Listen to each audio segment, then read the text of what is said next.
السلام علیکم، میں ہوں فاطمہ زارا اور آپ سن رہے ہیں H T V horror stories. Story شروع کرنے سے پہلے آپ کو بتاتی چلوں کہ ہم لوگوں کی ریئل ہارر سٹوریز کو نریٹ کرتے ہیں۔ اگر آپ بھی ہم سے اپنی کوئی سٹوری شیئر کرنا چاہتے ہیں تو دیے گئے واٹس ایپ نمبر پہ ہمیں بھیج سکتے ہیں۔ شکریہ۔ یہ کہانی ہے کالے جادو کی۔ میرے گاؤں کا نام تھا چک نوڑا مالی۔ چھوٹا سا دیہات، لیکن عجیب کہانیاں وہاں کی مٹی میں بسی ہوئی تھیں۔ لوگ کہتے تھے رات کے پچھلے پہر کوئی عورت سفید لباس میں نہر کے کنارے نظر آتی ہے۔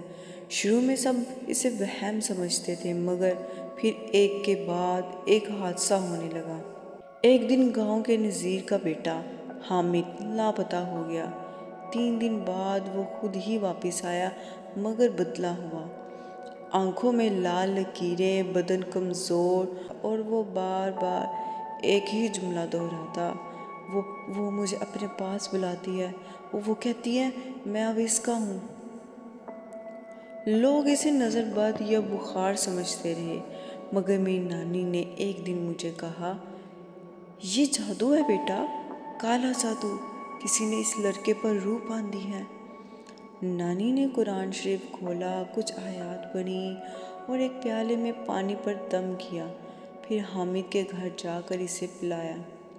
کچھ لمحے بعد حامد زور زور سے چلانے لگا۔ اس کی آواز بدل گئی اور وہ عورت کی طرح بولنے لگا، میں نہیں جاؤں گی، یہ میرا ہے۔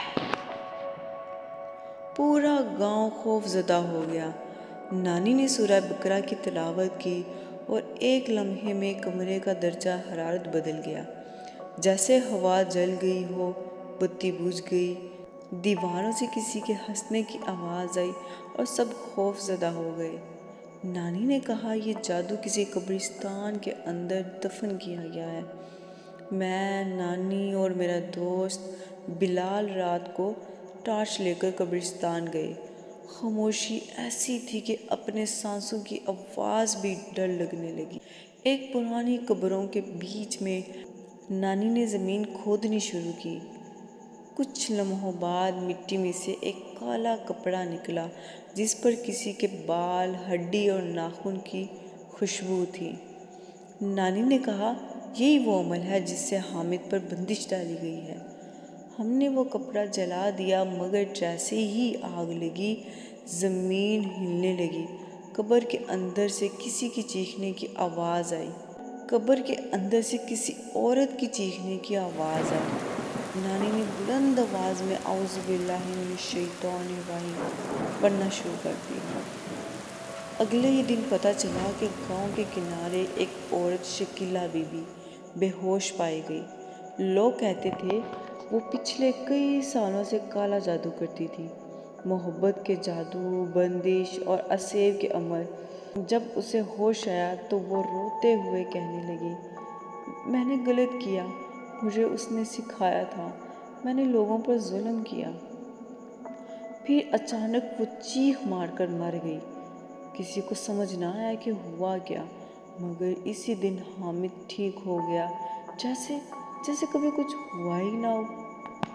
نانی نے مجھے ایک بات کہی جو آج تک میرے دل میں نقش ہے، بیٹا